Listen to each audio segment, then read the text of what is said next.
So this is the brand new Dyson 360 Vis Nav, and I've been using it for the past 3 weeks now. Dyson was kind enough to send this out and partner on this video. But this is hands down the best vacuum when it comes to suction. Like, the motor inside of here is so good that if you live in a house that has a combination of carpets and hardwood floors and you want like to get the most thorough clean, this robot vacuum has the motor to do it. When you unbox this product, there's really not a lot of stuff in the box. It's literally just the vacuum itself, and you get the base station.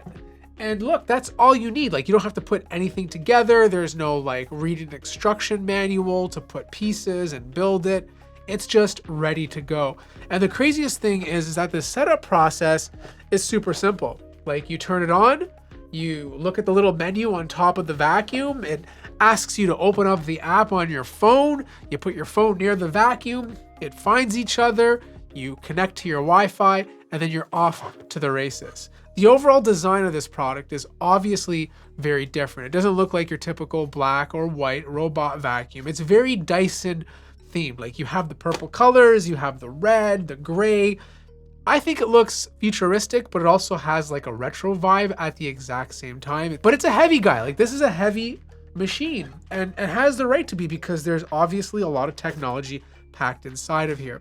Now look, when you're buying this thing, you're not getting a base station that gives you a space to dump the debris when the vacuum is done. And a lot of people complained about in other reviews saying for this price point, it should include it. But the thing that this does very well is include a bin that is absolutely massive. Like, this bin is the same size as the bin that's inside of the Dyson V8. Now, this cleans 1,000 square feet, the main floor of my house. And I usually dump this every 2 times.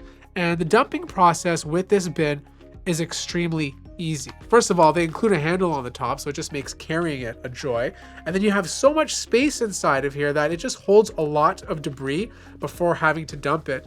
And to dump it, you don't have to like try to open up the bottom with your fingernails or anything like that. They've included this little latch over here that you push open, and then the bottom bin opens up, and then the dirt goes directly in the garbage, making it a very easy cleaning process. And this is the button to obviously extract the bin from the machine. You have your display over here. You have the 360-degree camera, which scans the area to see what objects that are around.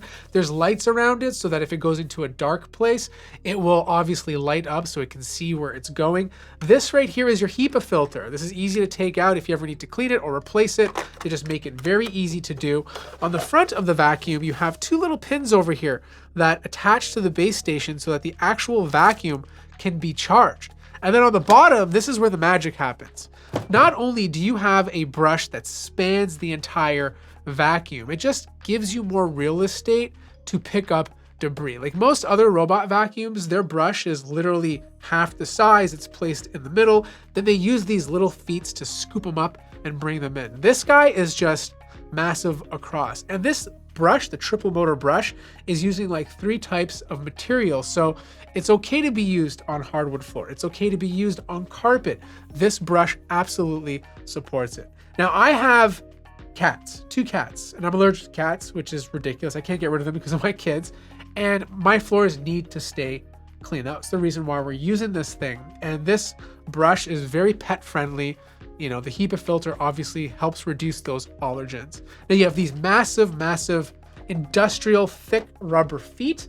This allows it to move over more difficult terrain. In fact, this could actually climb 21 millimeters, which is really impressive. The actual height of the vacuum is about 3.5 inches. So it's pretty tall, but like we have 2 couches and they're tall enough that this vacuum goes completely under the couch and will clean the entire area. Another really cool feature about this vacuum is the edge tool, which pops out of the side of the vacuum to basically scoop debris towards the brush so that it gets sucked into the bin.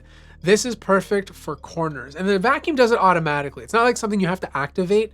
Basically, when the 360 Vis Nav detects a corner where the whole vacuum can't get into, the edge tool pops out and gets that extra debris. Now, the base station has a very simple design. I love the fact that it's not absolutely massive. It doesn't take up a lot of space, but you do want to leave about 50 centimeters of space around it so that the 360 Vis Nav doesn't bump into anything. Also, I love the fact that they've included this little space on the back so that you can wrap your cable around. So this just allows you to determine how long you want your cable to be, which allows you to have a flush, clean look.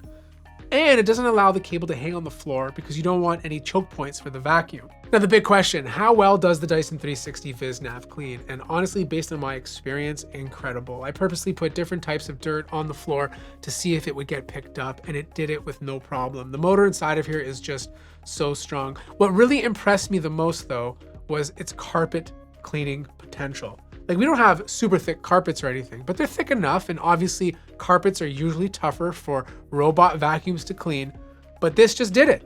Like, it knew when it was going over a carpet, increased the amount of suction, which obviously means it was using a bit more battery, and it cleaned it perfectly, which was great. Also, it gets into those corners, it goes under chairs. As long as the place is accessible, this vacuum will get there and clean it. It even went into my washroom and cleaned the washroom area and came back out.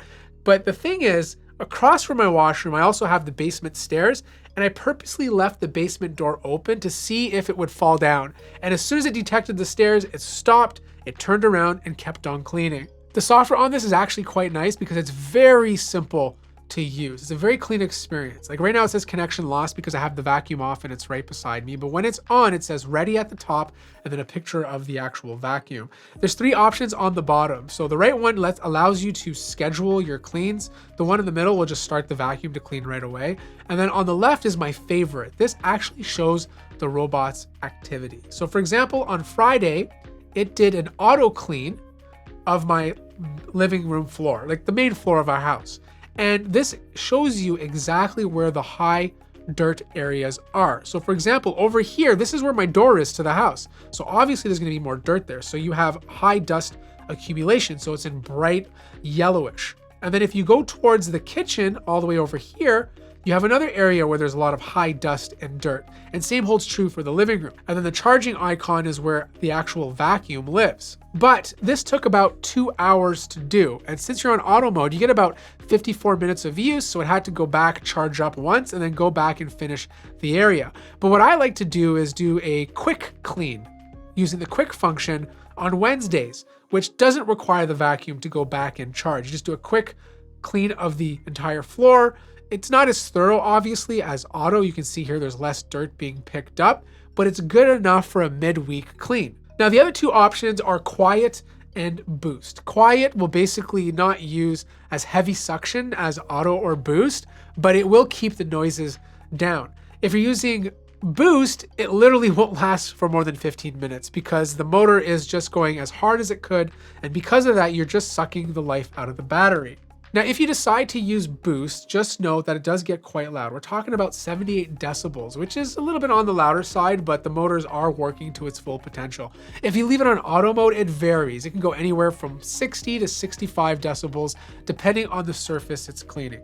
Quiet mode sits around 55 decibels, which is kind of like a gaming laptop. So you will hear the fans if you're quite close to it. But if you're like upstairs, it's quiet enough that it won't disturb your sleep. So here's the bottom line. Yes, the Dyson 360 Vis Nav may not have a docking station that can suck up all the dirt into a bigger bin or a mopping feature, but it does the most important thing right, and that's suckage. Like, if you want this thing to thoroughly clean your home, including carpets, there's just not a lot of other robot vacuums with this type of technology that can do it this well. I hope this answers all of your questions. If you're interested in checking this out, I'll place a link in the description down below. Like the video if you liked it, subscribe if you haven't already, and I'll see you guys in the next one.